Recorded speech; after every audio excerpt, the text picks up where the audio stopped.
proteins only have a certain life. Let's just take some of my skin. You could look at my skin under a microscope. You'd see there's all these tiny little proteins. And after a certain amount of time, each little individual protein is no longer fresh or functional enough. And so that protein, the body actually communicates to it to break down. And when it breaks down, it breaks apart into all these little pieces. And those little pieces are called amino acids. And there's 20 of them. So now, basic idea just to grasp on is my body's made up of proteins. All of them are breaking down into some degree all the time. I somehow need more materials, these amino acids, to help rebuild the proteins of my body. That is why you eat protein. Welcome back to another episode of the Clean Kitchen podcast. Today, Kevin and I had the pleasure of speaking with Angelo Keely, who is the founder and CEO of Kion, which is an active lifestyle supplement and functional food company.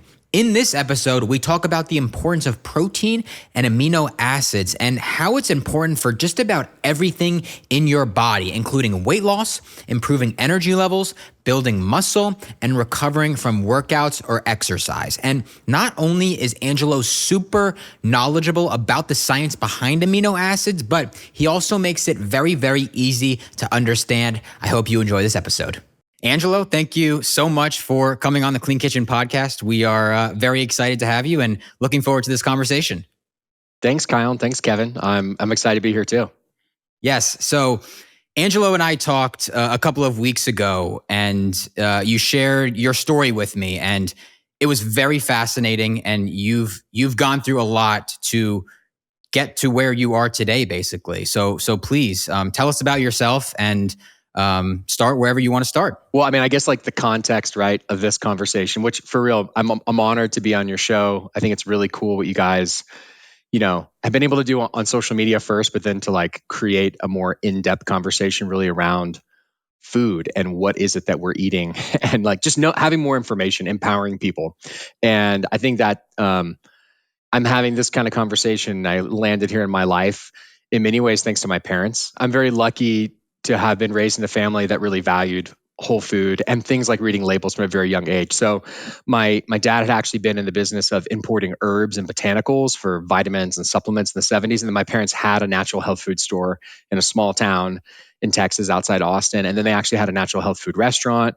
And they were just really devoted to quality whole foods.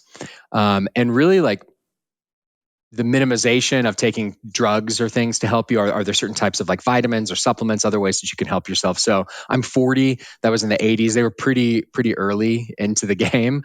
And so they also made the decision though and I think it was maybe more popular at that time to be pescatarians. So we ate a very mostly vegetarian diet and then a limited amount of fish. And did not eat, fowl or beef or anything like that. And in that, there was a pretty like dedicated, I think, awareness to the fact that protein is not equal wherever it comes from. And so if you make the decision to be vegetarian or eat more plant-based, that you need to be more thoughtful about that. So at a very young age, I'm saying like 4 or 5, I knew that you needed to combine certain grains and legumes to get a complete protein. Because my parents, they were really into eating whole food, quality food, and they were kind of committed to this, more alternative protein nutrition approach. But they thought that it really mattered, and so they made sure their kid knew about it. So I'm like, I just don't think that's very normal, And I was really lucky to have that. And then also, I think lucky to be exposed to supplements and vitamins. And there's like so many supplements and so many vitamins out there. And I was definitely a kid. Like when we got sick, we were given Echinacea and Golden Seal. We were never given like NyQuil or whatever the other kind of stuff was. But they also exposed me to things like how to use certain protein powders and things like amino acids that I was given at a very young age. So I guess that's like kind of like the general framework that I was just raised in and was always really important to me. But then as I got older, I think like all of us, you get maybe raised like in a belief system or a faith or whatever. Your parents tell you what is meaningful and what is good and you follow it. And I started experimenting. I started, going out to Taco Bell with my friends and McDonald's and, just being a teenager. I also got into social stuff and drugs. And when I was 16, I, got myself into a situation where I took too much LSD and I had a very negative, scary trip that basically turned into a psychotic break of some kind, and was in a bad neighborhood. And very unintentionally provoked much more hardcore people than me, and they beat me nearly to death and stabbed me twice in the back and stabbed me in the knee, severing my patella tendon. I have a huge scar down my abdomen from the emergency abdominal surgery. And I woke up several days later. I'm 16 and a half. I wake up several days later in the hospital, just like black and blue from being beaten so badly. And, I think that that's one of those moments in life where it's a really unique opportunity about how you see that kind of thing in life. And I don't know why. I don't know how much it's just like the way my parents raised me or other opportunities I got, but it really became like the beginning of my own personal health journey rather than me getting super depressed. I mean, I did get depressed after that, and it was hard, and I had a lot of psychological stuff to work through and physical Mm-hmm. stuff I had to work through, but it really became like the beginning of my health journey and me starting to value my own nutrition, not because my parents told me so, but because I want to know what's in the food that I eat. And I want to make sure I'm eating a well-balanced diet, and I want to exercise in a way that's going to actually make me feel better. And maybe I need to get therapy to work through some of this psychological stuff, or meditation, and like just Yeah. on and on these different types of things. And yeah, it's like, I think in some ways it's like the worst, scariest thing that could happen to a 16-year-old. And it's something that really changed the future of my life and made me that much more passionate and committed to, I think, these roots that my parents, or seeds that my parents had planted in me, to where it really became, my path and my journey. And I think I did a lot of other things in life. I lived overseas for several years, started different businesses, and in 2017, I guess I like kind of came back to my roots in a way, and was part of founding this company, Kion, that is dedicated primarily to protein and amino acid nutrition. We make some other supplements that are really daily foundational things. But really, it's not like I came to it from a place of, oh, there's like this really cool thing in the market that I can do, or there's this business opportunity. It's really like, I don't know, destiny in a way, where I don't know how it all comes together. But I was lucky enough to be born into this family that was valuable. I had these kind of intense, at least this one really intense traumatic experience. And in me, it created a passion for health and wanting to live the best life that I can and try to help other people to do that. And yeah, so I think I've just been really blessed, even though maybe it looks like a weird way of being blessed. Yeah, it's an extremely powerful story. And we're going to get into Kion and amino acids and protein and all that here shortly. But before we do, I do want to kind of drill down on a couple points there that you made as you're telling your story, because I think it is fascinating that you were plugged into this whole ecosystem, this movement at such a young age. I feel like it's a relatively newer movement to read the ingredient labels and understand exactly what you are putting in your body. You mentioned your parents were ahead of their time. They truly were in what they were doing. What was it like as a kid growing up in that sort of environment? Because I know we have a lot of parents that are listeners to the podcasts who are making these same types of decisions for their kids now. I know you have two kids as well making these same types of decisions. So what was it like being a kid in this kind of household where food was prioritized, healthy food was prioritized, and kind of this healthy mindset? Well, I think when you're really little, you don't even know. Anyone who's a parent, they probably experienced that. Yeah. Like to some degree, when your kids are young enough and you're just like the primary influence on them, they just kind of, that's all they know. And so I think, always having to eat like, and I didn't even know what the different brands were, like I was just exposed to the Whole Foods that I was, and some of the certain brands I was exposed to, and like going to Whole Foods as a kid. And I remember though, when I got to elementary school, especially, and I started going to friends' houses and I was going to lunch, and like other people could have the lunches that were provided at school, but it was like, I don't know, deep fried, like popcorn shrimp type stuff. And like, I don't know what kind of Yeah. oil. And my parents were concerned about the oil, that it was cooked in. Yeah. And, Yeah. and I had like little packed lunches with like broccoli and salmon and, like slices of fruit or things like that. And other kids got gushers. And I definitely had this experience of, I think, some feeling of feeling of difference, feeling of kind of like, man, like, why can't I get to eat a fruit roll up? Why can't I get to do these things? And at the same time, I think I did know that when I ate really good food, I felt better. And that when I ate some of that stuff, I'd be like, oh, I could really taste like how artificial it tasted and like how radically sweet it was. And just, it was kind of like weird and different.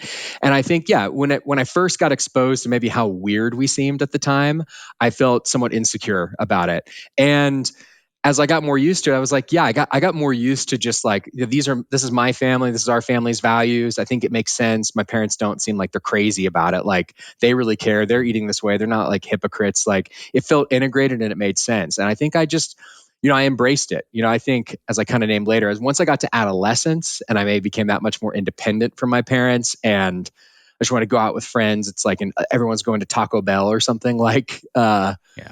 I wasn't as inclined to like hold to what my parents had taught me. But as a young kid, yeah, I think it's an interesting situation to be in. I think it's much more normal and acceptable now.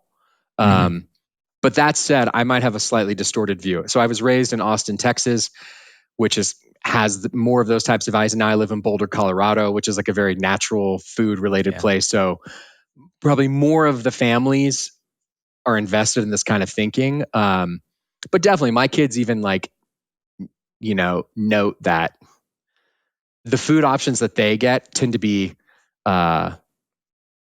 they don't have like they don't get artificial colors or artificial flavors or high fructose corn syrup. Like they know the things. And, but I think they feel more at peace with it than maybe like I felt a little bit more conflicted. Yeah. Does that answer your question, Kevin? Yeah, it does. Because just thinking through the mindset of a kid, it's obviously tough. But I think you're in a unique position to speak to it as both a kid and now years later, looking back on it while also running an extremely successful company in the space. So you're in a unique position to answer that question, I think. Yeah, and I think one thing maybe too with parents and being a parent in the situation is I try to keep it pretty straightforward with my kids and not make it a few things. One is I don't want to make them overthink too much what they put in their body. Like I don't want to provoke in them an eating disorder or some type of thing where it's like they're so worried about what they're putting in their body. At the same time, I want them to be informed and like thoughtful. And so, I've come up with like very simple systems, which are very helpful to me, which are like, hey, like this thing, like these types of foods are truly food. Like it grows out of the ground. It's in this whole food format. It's not very processed. Like it's got all these micronutrients in it. Like you can eat as much of that as you want to eat, right?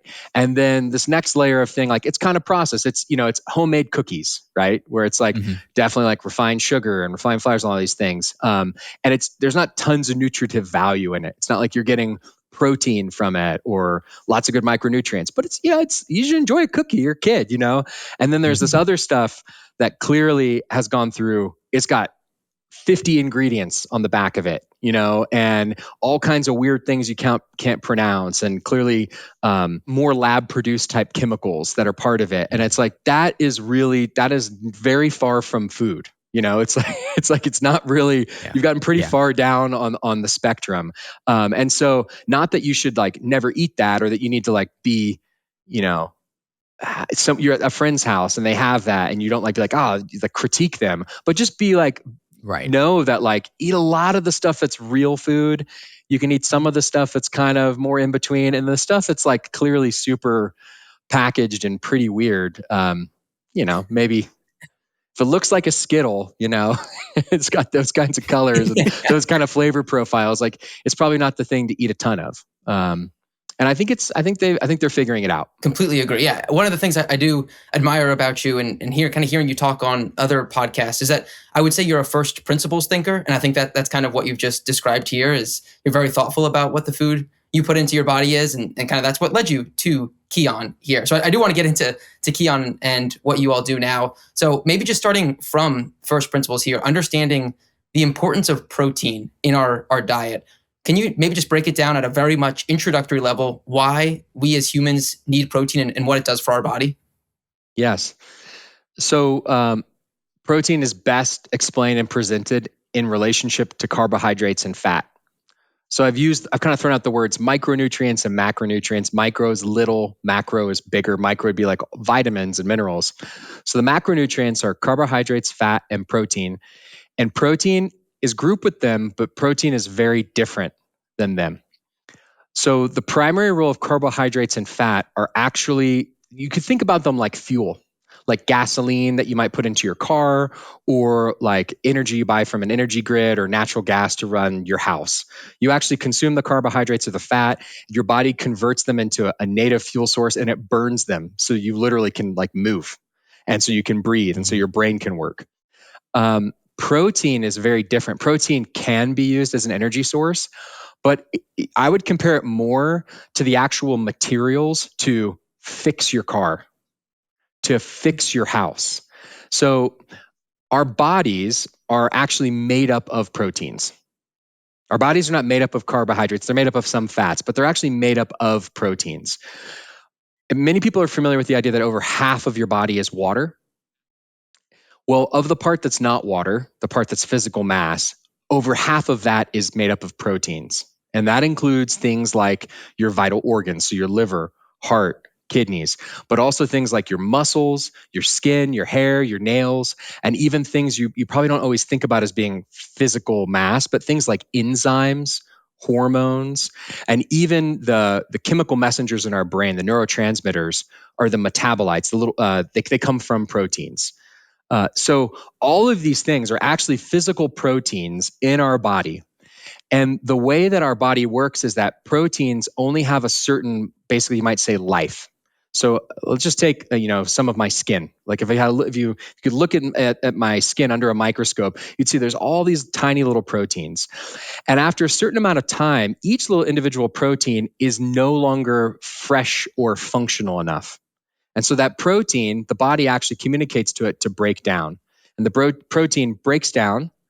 And when it breaks down, it breaks apart into all these little pieces. And those little pieces are called amino acids. And there's 20 of them. Some of them can still be used to help rebuild a new protein to replace the one that got broken down. Some of them you just pee out. They get excreted as urea. So now, basic idea just to grasp on is my body's made up of proteins. All of them are breaking down into some degree all the time. When they break down, some of the pieces get peed out, and then I need more, right? Like I somehow need more materials, these amino acids, to help rebuild the proteins of my body. That is why you eat protein. So when you eat protein, and this could be buckwheat, quinoa, soy if you're plant-based, it could be things like chicken, eggs, milk, protein powders, any of these things. When you eat the protein, it goes into your digestive system, you break it down, and what you get when you break down those proteins from the food are all the little amino acids. And those amino acids go into your blood, and then they get distributed throughout your body, and they're used specifically to help rebuild all these proteins throughout your body. So if you don't eat protein, and enough protein, but later, if you just stopped eating protein, you would die. You would not die because you ran out of energy. You would die because literally your organs would not be able to be rebuilt. Your skin would not be able to be rebuilt. So it's really the core fundamental building block material for over half of your physical body. So it's really the raw materials of our body, basically. You touched on it, but what is the difference between animal-based protein, beef, chicken, fish, versus plant-based protein like tofu or quinoa or something like that? It's a great question. So I would start off by saying that all of these protein sources, if you combine them correctly and think about your diet, they can all provide the core sources of protein that your body needs. That said, not all protein is equal. And when I say all protein is equal, what I mean is that our bodies are able to more easily digest certain proteins, and certain proteins have better profiles than other proteins. And when I say profile, what I mean is like um, whether I'm eating a piece of rice or a piece of chicken, and they both have protein in them, right? The actual amino acids, the unique combination of the certain amino acids that go into the chicken protein is different than that of the rice. And if we go back to kind of like a building idea, you could have two bricks, brick A and brick B. But brick A is made out of different types of like rock minerals, and brick B is made out of concrete. right? They're both building materials. They can both be used to build, but like they're not necessarily both going to be as strong, as useful, as helpful for your body. So it's similar in this situation. And so to break it down, the first thing you're going to look for is how digestible is it. When I actually eat this protein, is my body using its enzymes able to break down the protein and extract the amino acids in it to supply it to my blood? And in that case, animal proteins are more digestible than plant proteins. So again, that doesn't mean that plant proteins aren't good. It just means animal proteins are superior in terms of their digestibility. The next question that comes up then is, okay, well, when I'm able to digest this protein, what is the composition of those amino acids? What is it made out of? It's like that brick analogy I just gave. Well, what you want to look for in a protein is that it has all of the essential amino acids and in sufficient amounts. And most plant proteins, except for things like quinoa, that's why I gave them as examples earlier, buckwheat, soybeans, do not have all of the essential amino acids in a complete profile. And so your body cannot use them as well to help rebuild new proteins. And they simply don't offer as much signaling to the body to say, like, hey, let's rebuild these proteins. Because you really need all nine, you need them in sufficient amounts. So again, animal proteins are superior in that way. That said, you could combine different types of plant proteins to try to get a better profile, but across the board, whether it's, and it doesn't have to be meat, it can be dairy products, eggs, a variety of different things that are their animal sources, but meat obviously too, fish, etc. And then another thing to consider is what's the caloric impact of the protein. So when we eat a piece of chicken or a piece of bacon or some rice and beans, you could get the equal amount of protein in all of them. You could eat much less chicken than you could bacon or rice and beans. And that's because the bacon has a lot more fat. It's got a lot of saturated fat on it, right? And that's what all like the white stuff is when you get bacon grease when you cook it, right? So it's very dense in calories for much less protein. Similarly, the rice and beans don't have fat, but they have tons of carbohydrates. So you have to eat way more calories and way more rice and beans in order to get an equal amount of protein as you do in the chicken. So it kind of depends on, what your diet is, how smart you are about how much food you eat, how many calories you take in, what your exercise is. But typically, the most efficient, highest quality protein to promote the most amount of protein synthesis is lean meats and lean proteins. And that could be, again, it doesn't have to be chicken or fish. It could be things like Greek yogurt is a great source of an animal-based lean protein. But it's far superior to the plant simply because it's got less calories and it's more digestible and it has more of those essential amino acids. Continuing on with the analogy, the building analogy there, because I think that helps at least me paint a picture in my mind of how this is working. If the integrity or the strength of the building changes based on the materials you're using in this analogy that you have. And so if you're using something like chicken or beef or dairy to build your protein structure up, it might be stronger as compared to something based on plant-based protein. And maybe you need more of that material to have the same strength of the building there. Would that be an accurate way to summarize that? I think it's a great analogy. Yes. And I think you completing with the idea that you're going to need more of those materials. You're going to need much more of the rice and beans, whereas the other one is truly the animal proteins are denser and higher quality in terms of the amino acids inside that protein. Got it. Okay. I like that. Well, we've got that building so far. And then you've mentioned amino acids as well. So just a basic question.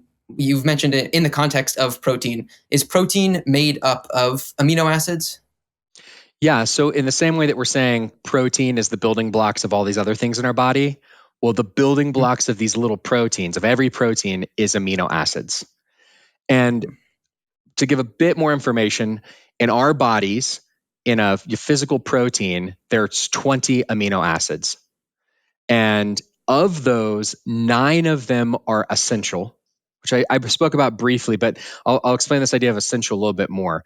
So essential is primarily, it has that title because you cannot synthesize them.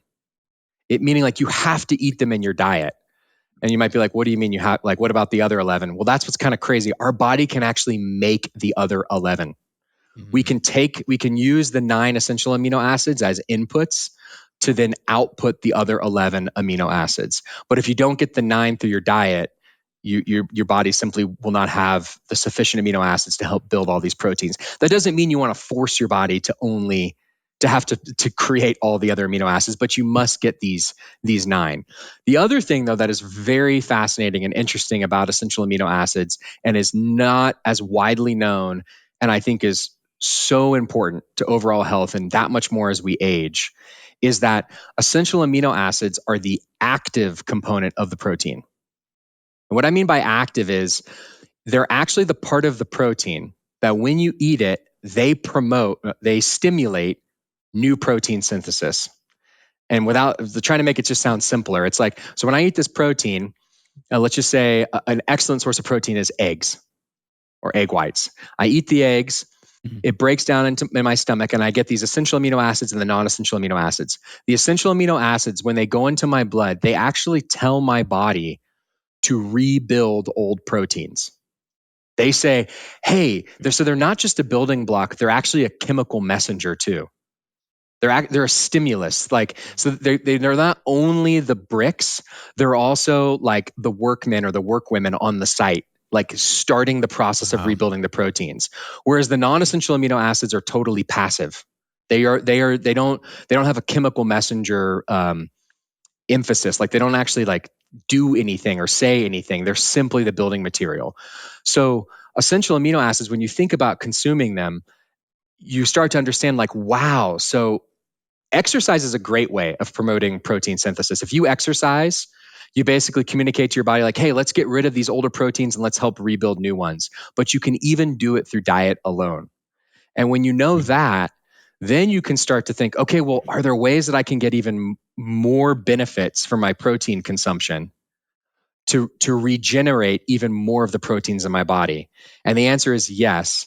And this, I think, is some of the most fascinating science of the last 20 years that oftentimes like nerd protein people like me get exposed to it, but a more general audience doesn't. And so I would love to be able to talk about it. And so here's the simple idea of it. When you consume essential amino acids in a protein, the concentration, how many essential amino acids you can get digested and available in the blood, and they can reach peak concentration. So you might have heard like lots of times in supplement talk like this is more bioavailable, or like this is an idea of bioavailability in a way. It's like you digest the protein and the essential amino acids. There's a lot of them, and they reach this peak concentration of your blood quickly.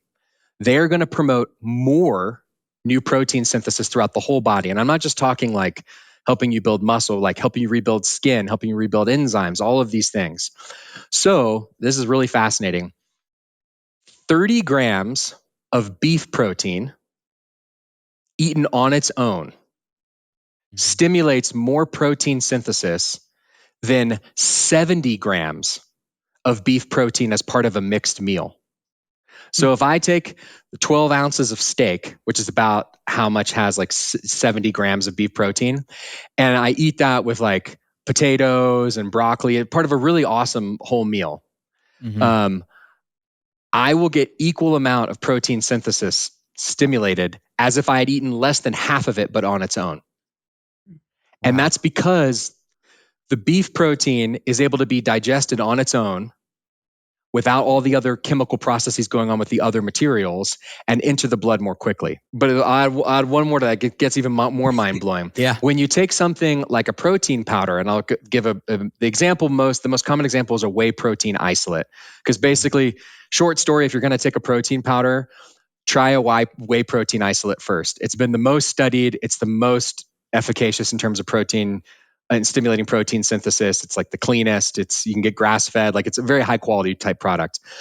It stimulates 6 times as much as that lean protein. So we're talking like, and so the reason there might be like, wait, why would a whey protein powder do so much more than the beef protein? Well, when you get a whey protein isolate, you've stripped away the sugars, you've stripped away the fats. You're eating just like the pure protein. It's very digestible. It has awesome essential amino acid profiles. And so it promotes even more protein synthesis. So when you're thinking about like how much protein I get in a day, try to keep it simple and like, just have general targets, but generally know like, wow, actually when I take my protein, if I take away protein isolate, it's actually more effective than if I just like eat another chicken breast on its own at 10 a.m. And like maybe having whey protein as part of a shake is like a little bit more pleasant at 10 a.m. than eating like a chicken breast or something like that. And then when you get to things like essential amino acid supplements, which basically is one further degree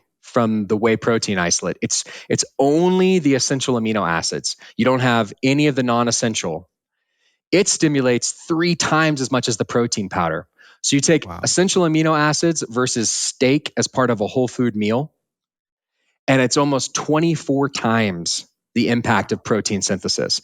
So now, as a whole food person, this is not saying like stop eating your steak and meals. I'm like, man, eat really well balanced meals, a few times a day, and eat protein rich. And I would advocate, if you're open to it, eating animal based proteins. I think that they're highly effective for living a vibrant life, but you don't have to.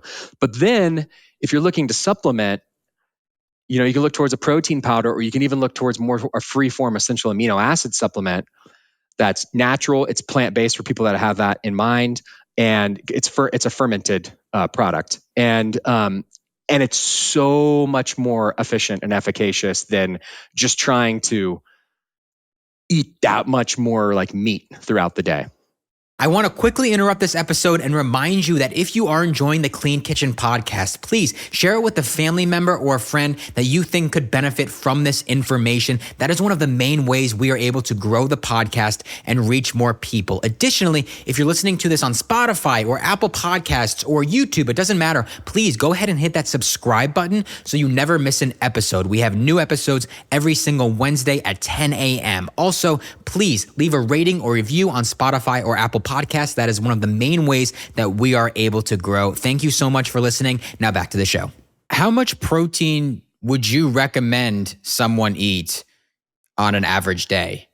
If they're trying to maintain their muscle, if not, build even more muscle. So I think the bare minimum is 0.4 grams of protein per pound of body weight.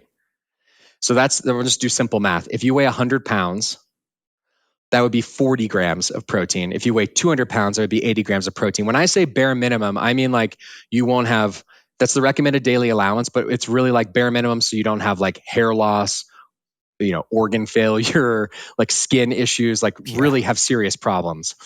Then if your goal is to live, I would say a more vibrant, athletic, it kind of depends on what your goals are. But what I would say is overall is like, if you're interested in having you're not trying to it's not like bodybuilder stuff, but like you just generally want to be like lean and physically, tone.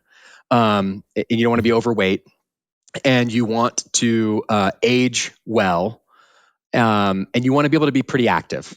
And that could be like you like to walk a lot, or you're a runner, or you like to lift weights, play sports, whatever. I would aim more towards a gram of protein per pound of body weight. So that's more than double. That's if you weigh 100 pounds, that'd be 100 grams of protein. If you weigh 200 pounds, that'd be 200 grams of protein per day. And ideally, you would divide that up into 4 to 6 meals throughout the day. And that could be like three meals and then like a couple snacks. That's 5.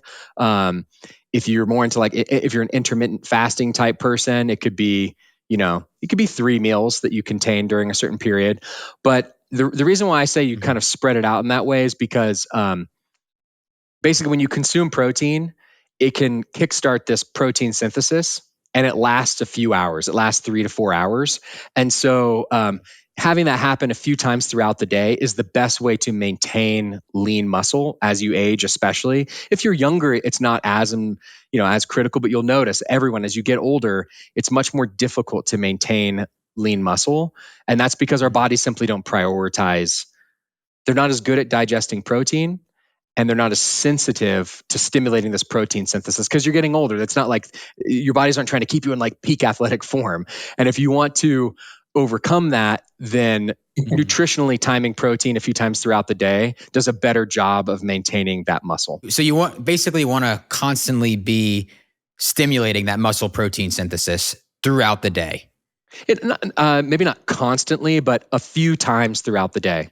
And here's the reason why. A few times And again, throughout I the day. think this all becomes more important. Again, not to make people overthink it. It becomes more important if these are the cases. If you're basically, when I say you're aging, but at the age of 30, a process starts called a potential process of sarcopenia begins, which is the loss of muscle mass as you age. Every decade after 30, if you don't actively think more about your protein nutrition and resistance training and things like that, you will lose muscle most likely. Like that's just what the science shows. So you have to be much more proactive. And 40, 50, 60, 70 becomes harder and harder the older that you get. Also, if you have a goal of losing fat, but you want to maintain muscle, then it's that much more important that if you're like restricting calories or trying to diet or something like that, that you're really thinking about your protein nutrition and eating it throughout the day. And in those cases, the reason why this is important is because muscle is actually the reservoir of amino acids for the rest of your body. So, as we discussed earlier, my skin tissue or my liver or my heart is in some constant state of the proteins breaking down. I'm losing some amino acids. I need to rebuild them. Well, if I didn't eat protein recently or amino acids recently, then my blood only has so much amino acids circulating in it, right? And it's going to use those amino acids that are circulating in it that have come from the digestive system to help rebuild these things. Once I don't have enough in the blood, because it needs to maintain a constant amount to keep servicing all these parts of my body, where do you think it gets the amino acids from? My muscle. My lean muscle is the one part of my body that will sacrifice itself in order to supply amino acids for the rest of the body. So literally, if you go an extended amount of period of time fasting without any protein or amino acids, and it begins after a few hours, but like if you do extended periods of time, it's even greater. You start to break down muscle proteins to supply the blood with amino acids to support the rest of your body. So with that in mind, it's less like you need to eat protein constantly throughout the day. But what I would say is like when you're awake every 3 to 4 hours, if you could have some amount of protein or you have essential amino acids as a supplement, you will ensure that you're maintaining healthy levels of the amino acids in your blood, and you're not starting to lose muscle. And when you eat the protein on that kind of frequency, you'll also promote more new protein synthesis. And again, I just say like this is all that more important if your goals are to maintain lean muscle as you age, you want to lose fat and maintain your muscle. And the third one I would just say too is like if you want to be more active, because the more active you are, the more kind of consistent protein nutrition you need. If you're sedentary and you're 22 years old and you eat super clean, you could like think less about this. Yeah. Yeah, it comes into play more as you age. I'm sure, absolutely. It's like if you want to be more athletic, you're really trying to craft like a specific type of physique, or you're aging. Those three. Got it. I guess related to that, maybe someone that isn't necessarily looking for those specific things, but someone a little bit older that maybe feels some sort of cognitive decline. Does protein play a role in your cognitive development as well in any way? So as I mentioned earlier, neurotransmitters, which are the chemical messengers in our brain that are like it's how we experience emotions. They are amino acids or the metabolites of amino acids. So protein nutrition is directly related to cognitive function. Supplying your body with a sufficient amount of amino acids is crucial to maintain just like good, solid mental health. I think another really important point, though, is, and this goes back to, I don't want to emphasize muscle too much, but it's hard not to. And again, I mean, just like maintaining a healthy amount of lean muscle throughout your life, whether you're 20, 30, 40, 50, 60, it directly relates to your ability to regulate blood sugar. The amount of muscle you have is directly related to how much sugar basically you can consume and how you regulate it, which has a huge impact on your mental state. Similarly, muscle is directly related to how active you can be. And being more active is directly tied to cognitive state. Like when you look at, aging adults, say 50 plus, and you look at their cognitive decline, it's directly correlated to how active they stayed. And so rather than thinking like these things are different and separate, they're all kind of tied together Yeah, it's all interwoven. It's amazing how much, as we've discovered more and more topics on the podcast, that continues to be the theme, is how everything is connected. So I guess me personally, I'm sitting here thinking, am I getting enough amino acids? And I'm sure others that are listening are thinking something similar. How do I know if I'm getting enough amino acids? Will there be side effects? If I'm not, what should I be looking for? So I think it's an interesting question about like the cognitive decline. I think mood is one of the first things to look at. Like just generally, if you feel like you have dysregulated mood, and before this, I actually ran a behavioral healthcare company that focused on young adults, and it was one of the first things we looked at was their protein and amino acid nutrition because it can really affect people's mood. So I think mood, fatigue, kind of any time during the day that you might experience it, those are really important things. And then I think we can notice just like generally like the fatigue in general, like with a general work day, for example, but also fatigue with doing basic physical activities. Um, but interesting enough, without trying to make it go into every single thing that amino acids do, they also are very instrumental in the immune system. So if you're finding yourself getting sick more frequently, I think all of these are related. And then the examples I gave earlier, like if you're experiencing anything more dramatic, like serious issues with your organs, digestion, hair loss, like things like that, something to look at would definitely be your protein and amino acid nutrition. I think though, if you really want to diagnose it, one thing that can be helpful is like for a week, pay attention. Look, and this is a great example I think that ties into the work that you guys do is track what you eat for 1 week. You can do it on your own with pen and paper. You can do it with, there's lots of great apps out there, but you can actually look directly at the back of packages, if you're eating packaged food, and also with other types of whole foods. And you can track exactly, what you ate in a day and in a week, and you can see exactly how much protein you consumed. And then you'll just have it. It's like, it's kind of, it doesn't lie that way. You ate 6 ounces of chicken, you ate 6 ounces of chicken, and like there's a certain amount of protein in that. I'm thinking about myself here a little selfishly. I eat, a lot of red meat, specifically ground beef. I'll eat 1.5 to 2 pounds of ground beef per day.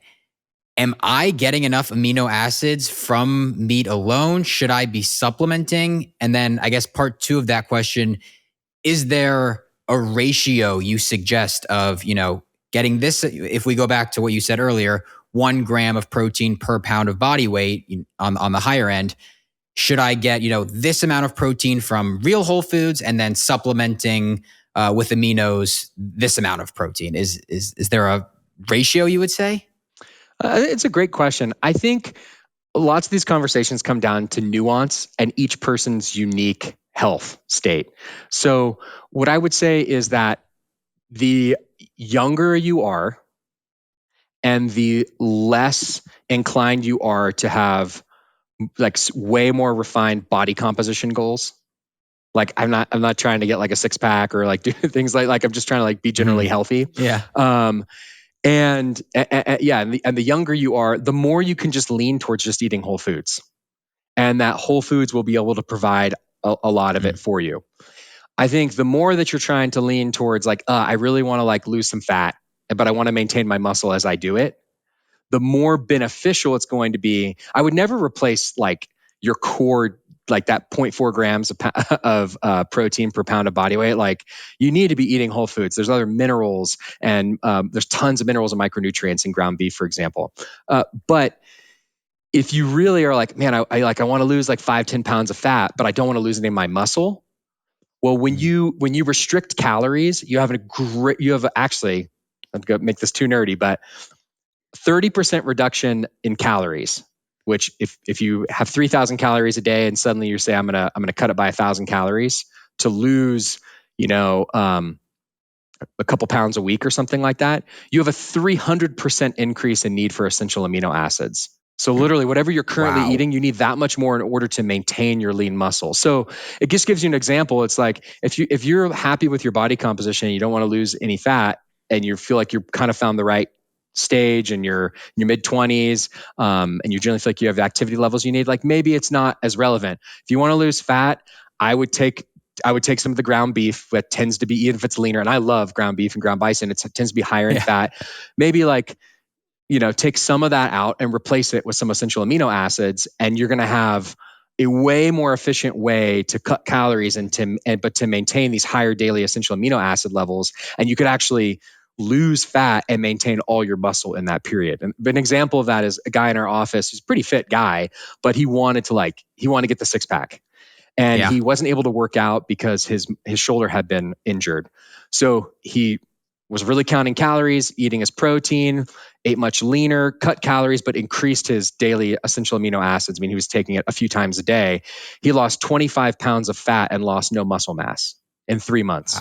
Wow. You couldn't, in 3 months. You can't really do that with protein unless all you ate was like lean chicken. Like you stopped eating every other food like that. And like that wouldn't be, I don't think that'd be healthy, So instead, it could really supplement with that. Or here's another thing. And it starts when you're 30, but I would just say, like, if you're 40 or older, what you are getting from the protein is not what it used to be. And so here's a perfect example. For women, younger women, these are like two different study samples.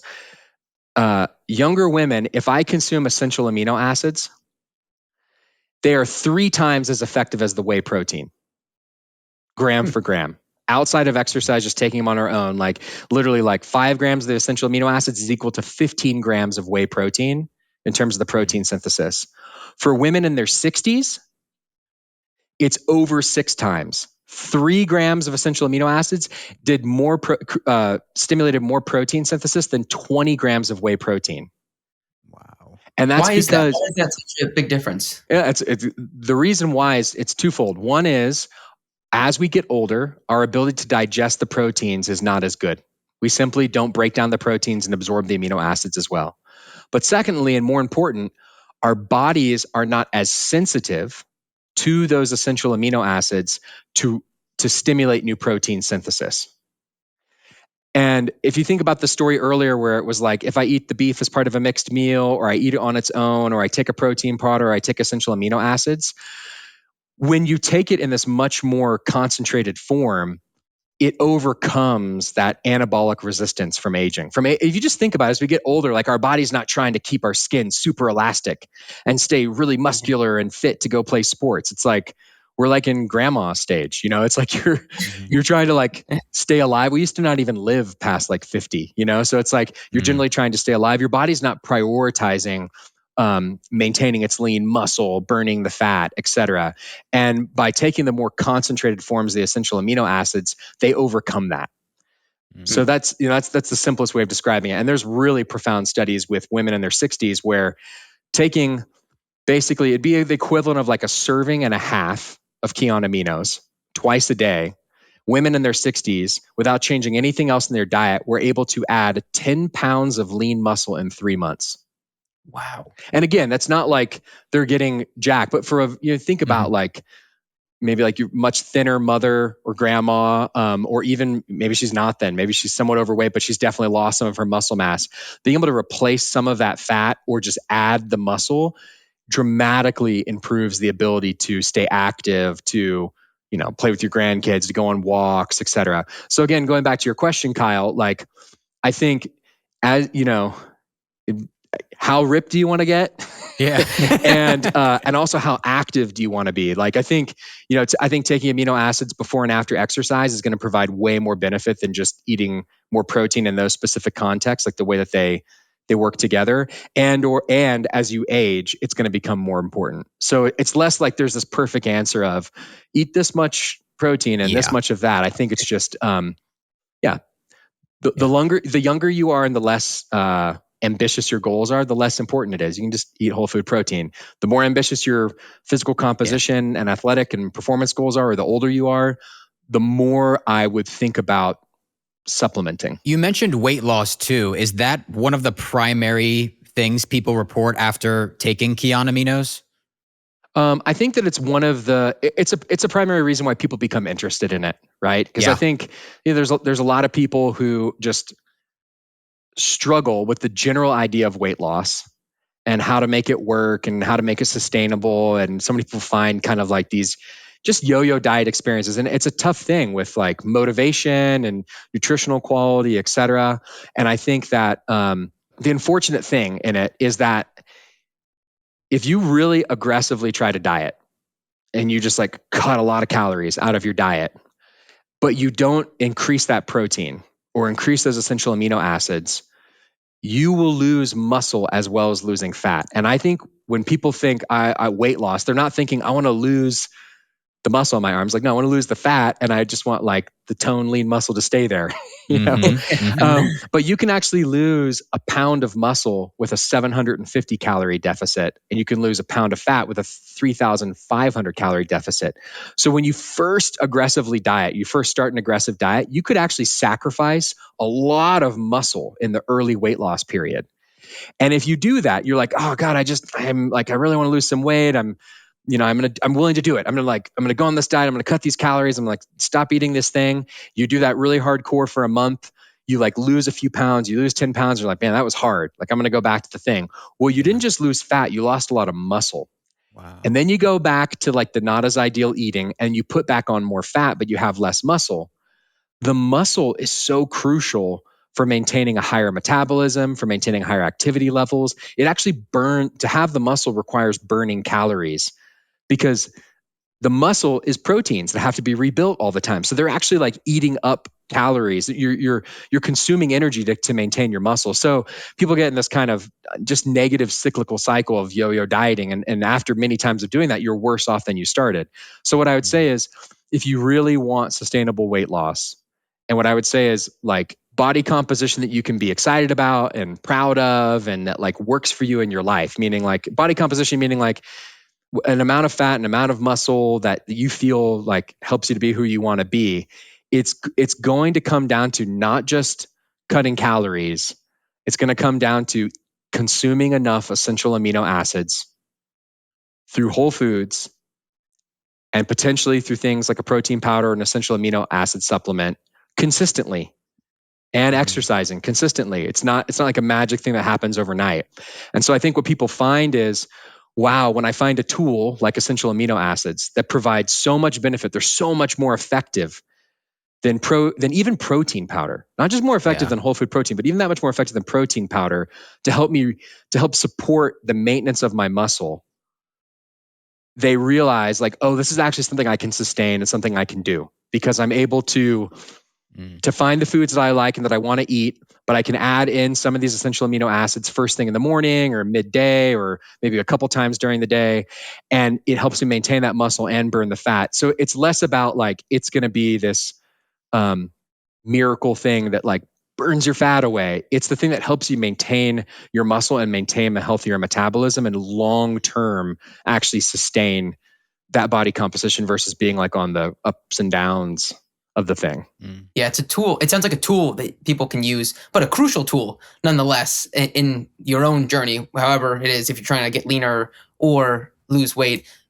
Also, Kion went ahead and gave me a 20% off code for listeners of this podcast episode. You can go to www.getkion.com/cleankitchen for 20% off. Again, that is www.getkion.com/cleankitchen for 20% off. You can also click the link in the description of this podcast episode. We've talked a lot about amino acids throughout this conversation. I did quickly, though, want to hit on creatine. You have a Kion creatine as well. When would I think about using creatine in my diet versus amino acids versus protein powder? How do I kind of manage that all mentally? Great question. So I would really just equate essential amino acids as a tool that's very similar to a protein powder. They're both going to help you to get daily essential amino acids in your diet to help build and maintain muscle, support all these different functions throughout the body that are related to protein. And essential amino acids are just more efficient.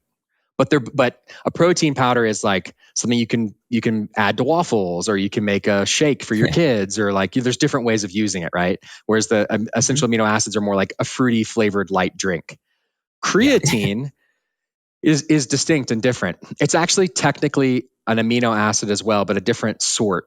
Creatine is naturally occurring in certain foods, not in plant-based diets though. It really is, it's in meats. So, and it's in its highest concentration in things like red meat.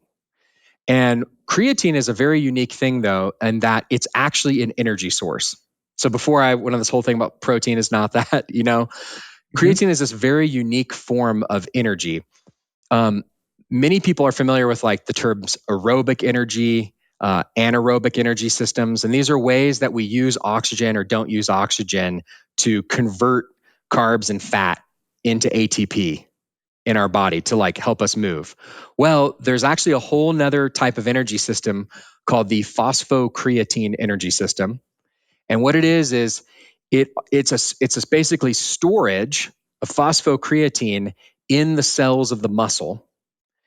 And when you need a really big burst of energy, like you're doing like bench press or you're sprinting, or I mean it's kind of surprised to say, but like standing up, like when you're like sitting down a while, you have to like stand up. Well, you need like a burst of energy to make you stand up. That is using the phosphocreatine energy system. And when you eat red meat, you get some of the creatine from it, and it goes into your blood and it gets stored in there. If you consider taking a creatine supplement on a daily basis, it ensures that you're actually storing more of that phosphocreatine directly at the level of the muscles itself.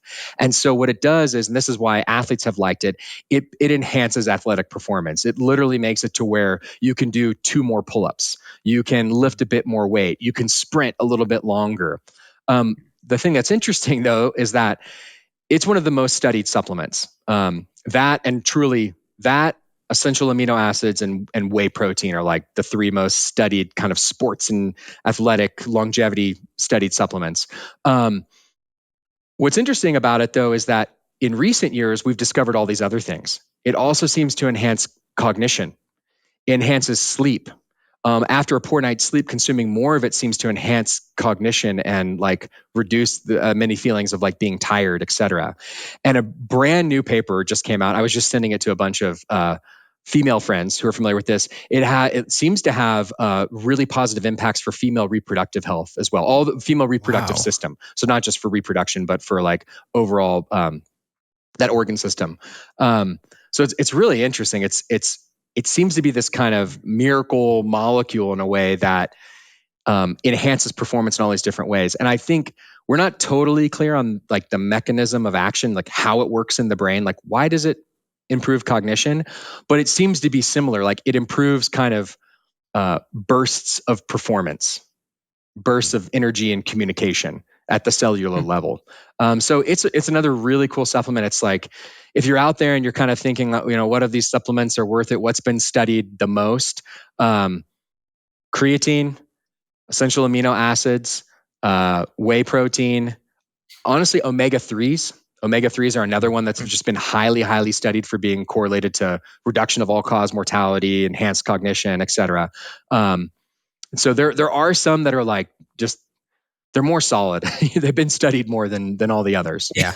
Yeah, that's amazing. That's extremely helpful. And I love that. If you do go on Kion's website too, which we'll obviously leave links for everything, what you see on there, I feel like it's so easy to digest, pun intended, all of the products that you have.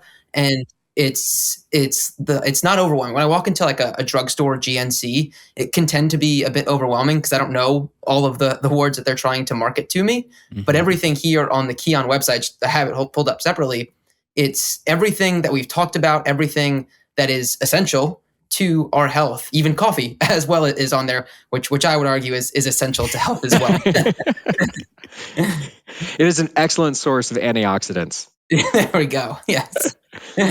We, as a brand, and I would just say as a community, like all the people that work here and like what we're about, it's really about making the highest quality versions of the products that have really good, substantial long-term research behind them and making them in the highest quality, cleanest way that we can. Because there's things that like we want to take and things like I want to give to my kids and my wife and my parents. And I hope I wasn't like too nerdy on the podcast today and going in too many details about all these little different like tangents. It's like really trying to make stuff that's accessible to everyone and that really can improve everyone's quality of life. You are very gifted in the way that you explain things. I think you make it very easy for people to understand today. And previous podcasts that I've listened to you on. I want to go back very, very quickly and just, you mentioned whey protein isolate. I get a lot of questions about this on whey protein concentrate versus whey protein isolate. Which one's better? What do you suggest? So the only difference is it's a cold filtration process. So there's no addition. It's not like, which I would just warn people, like if there's some kind of weird processing, they basically, the difference between whey concentrate and whey protein isolate is they filter out the carbohydrates and the fats that are in the whey protein concentrate. And so in a whey protein isolate, you have less calories because you have less carbs, fat, ultimately calories. You also get rid of virtually all the lactose. So it's like 99.9% free of lactose. So I would just say if your goal is to have something that has lower calories, and it's basically lower calories just because it has less carbs and less fat and it doesn't have lactose, then the whey protein isolate offers that. The whey protein concentrate sometimes can taste a little better because it's got naturally occurring carbohydrates, sugars, and fat in it. So it's like it can sometimes be a little bit richer. I think, if it's coming from a reputable brand and it's clean and the label doesn't have other weird stuff in it, there's not an issue with either one. Kion as a brand, we chose to only offer a whey protein isolate because we thought that we could flavor it organically and naturally in a way that made it taste really awesome. And it's really simple things. Like, honestly, we added Himalayan pink salt to it. And you add a little bit of Himalayan pink salt and it makes it taste like amazing. And you don't have to have the additional carbohydrates and the fat in it. That said, there's nothing wrong with whey protein concentrates. Yeah, I love the Kion whey protein isolate. I also take your creatine every single day as well. So awesome. Definitely recommend that. Going back to the aminos, going back to the aminos here quickly. When do you recommend taking it? First thing in the morning, before a workout? What do you recommend? So one of the cool things about essential amino acids is that you can take them any time of day and they provide benefit. So I think the most important thing is, like most things in health, is adherence. It's actually taking it every day. So what I would look towards is where's a habit stacking you can do? If it works for you as first thing in the morning to take it then. If it's more like, I'd really like to have it mid-morning instead of having a coffee or instead of having like a snack at that time of day, do it then. If you'd like to drink it with your lunch, do it then. All of these situations are good. It's also excellent before, during, or after exercise. And I could nerd out on you on like why it's good to take on an empty stomach, why it's good to take with food, why it's good to take before and after exercise. I would just say they're literally all positive.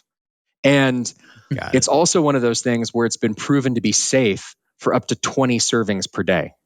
So I don't advise you to take it 20 times a day. Like that's like a lot.